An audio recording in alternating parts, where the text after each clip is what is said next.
Hello viewers, আমি Zakir tech ওয়াল থেকে আজকে আমি আপনাদেরকে শেখাবো কিভাবে মোবাইল থেকে তোলা ছবি সুন্দরভাবে পরিষ্কার করবেন। আমি ডেস্কটপে একটি ছবি রেখেছি, এই যে দেখেন। এই ছবিটিকে আমি সুন্দরভাবে পরিষ্কার করব। ভিডিওটি না কেটে আপনারা সম্পূর্ণ ভিডিওটি দেখেন, অনেক কিছু শিখতে পারবেন। তো চলুন কথা না বাড়িয়ে আজকের ভিডিও শুরু করা যাক। আমি ছবিটিকে চেপে ধরে ফটোশপে নিয়ে যাব। এখন ব্যাকগ্রাউন্ড যে কালারটি রয়েছে, আমি ব্যাকগ্রাউন্ড কালারটি হোয়াইট রাখবো। এই যে দেখেন, আমি ব্যাকগ্রাউন্ড কালারটি চয়েস করে সাদা রেখে দিলাম। দিয়ে যেটুকু অংশ দরকার নেই সেটুকু অংশ আমি এভাবে কেটে নিব, কেটে নিয়ে সাদা করে দিব। এই যে দেখেন, আমি বাড়তি অংশগুলো কেটে সাদা করে নিচ্ছি। এরকম ছবি আপনাদের কাছে যদি আসে তাহলে এভাবে কেটে কেটে সাদা করে নেবেন।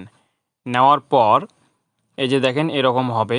হওয়ার পর কিবোর্ড থেকে Ctrl+L চাপে ধরবেন। ধরার পরে দেখেন এই অপশনটি আসবে। আসার পর এই যে 3 নম্বরটি দেখছেন, এইটাতে ক্লিক করবেন। ক্লিক করার পর ছবির উপর নিয়ে একটি ক্লিক করবেন। এই যে দেখেন ছবিটি একটু সাদা হয়ে গিয়েছে। ওকে, এতে ক্লিক করব। ক্লিক করার পর এই যে একটু হালকা সাদা হয়েছে দেখেন। আমি এখন ইমেজে যাব। এটাকে আরও একটু সাদা করতে হবে, এজন্য আমি ইমেজে যাওয়ার পর অ্যাডজাস্টে যাব, গিয়ে ব্রাইটনেস কন্ট্রাস্ট চলে যাব, যাই একটু হালকা কন্ট্রাস্ট বাড়িয়ে দেব, হালকা ব্রাইটনেস বাড়িয়ে দেব। এই যে দেখেন ছবিটি পরিষ্কার হয়ে গেল। হালকা একটু কালি কম বেশি করে দেখবেন কিভাবে পরিষ্কার দেখা যায়। এই যে দেখেন ছবির ব্যাকগ্রাউন্ড যে কালারটি রয়েছিল সেই কালারটি আর নেই। এই যে হালকা একটু রয়েছে, এটাও পরিষ্কার হবে। এই যে আমি আবারও সেখানে গেলাম, গিয়ে একটু কন্ট্রাস্ট বাড়িয়ে দেব, ব্রাইটনেস বাড়িয়ে দেব। এই যে দেখেন ছবিটি একদম সাদা হয়ে গিয়েছে। এরকম কালো অংশ থাকলে এভাবে আপনি কেটে সাদা করে নেবেন। নেওয়ার পর এই যে দেখেন ছবিটি একদম পরিষ্কার হয়ে গিয়েছে। মোবাইলে তোলা ছবি খুব সহজেই এভাবে আপনি পরিষ্কার করতে পারবেন। আরও একটু কালো কম বেশি করার জন্য আমি এদের ডিস্টর্চে ক্লিক করলাম, আবার অ্যাডজাস্টে যাব।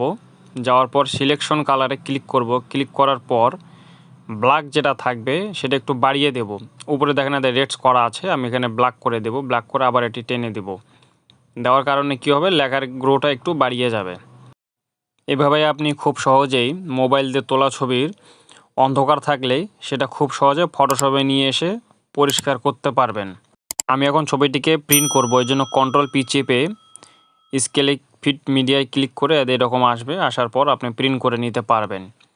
তো আমি এটা প্রিন্ট করব না, আমি এটা ফাইলটি সেভ করব। এজন্য Ctrl+S সেভ এসে ক্লিক করার পর আমি ফাইলটি রিনেম করে দিব, দিয়ে ফাইলটি সেভ করে নেব। এই যে দেখেন আমি ফাইলটি সেভ করে নিয়েছি। এভাবে আপনি খুব সহজেই মোবাইল দিয়ে তোলা ছবি ফটোশপে নিয়ে এসে পরিষ্কার করে প্রিন্ট করতে পারবেন। এই যে দেখেন আগের যে ছবিটি ছিল সেটা এরকম ছিল। তারপর আমি এডিট করার পর দেখেন সাদা চকচকা হয়ে গিয়েছে। এভাবে খুব সহজে আপনি ফটোশপে যে কোনো ছবি পরিষ্কার করে প্রিন্ট করে নিতে পারবেন। ভিডিওটা সম্পূর্ণভাবে দেখার জন্য ধন্যবাদ।